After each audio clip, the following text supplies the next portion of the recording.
আজকে প্রথমে আমি বলতে চাই যে 52 যে ভাষা আন্দোলন তার একটা তাৎপর্য রয়েছে। বর্তমান প্রজন্মকে এই ভাষা আন্দোলনের ইতিহাস সেটিকে ভালো মতো জানতে হবে, বুঝতে হবে। কারণ এই ভাষা আন্দোলনের উপর ভিত্তি করে কিন্তু 71-এর মুক্তিযুদ্ধের যে পিলার সেটা রচনা হয়, ভিত্তিটা রচনা হয়। এবং আপনারা আবারও দেখেছেন যে 2024 সালে আবারও ছাত্রদের আন্দোলনের মুখেই কিন্তু আমরা ফ্যাসিবাদ মুক্ত হয়ে জনগণের অধিকার সংরক্ষিত হয়। অতএব আমাদেরকে বুঝতে হবে যে বাংলাদেশের জনগণ তাদের অধিকারের বিষয়ে সোচ্চার, বিশেষ করে তরুণ প্রজন্ম, নতুন প্রজন্ম, তারা পুরানো ধাঁচের যে একটা হানাহানির রাজনীতি সেটার থেকে বের হয়ে আসতে চায়।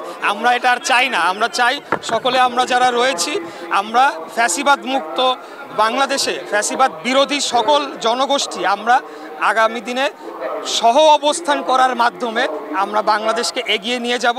এখানে যাতে আবারও পুরনো যে এলিমেন্টগুলো ছিল রাজনীতির, যে হানাহানি, বিশেষ করে ক্যাম্পাস ভিত্তিক যেটা আমরা দেখতে পাচ্ছি, সেটা আমরা কোনোভাবেই চাই না। বাংলাদেশের সাধারণ জনগণ এগুলো দেখতে চায় না। আমরা সহ অবস্থান চাই, সবার রাজনীতি করার অধিকার রয়েছে, সবাই যাতে সেটা চর্চা করতে পারে আমরা সেটা দেখতে চাই। এটি আমাদের কথা।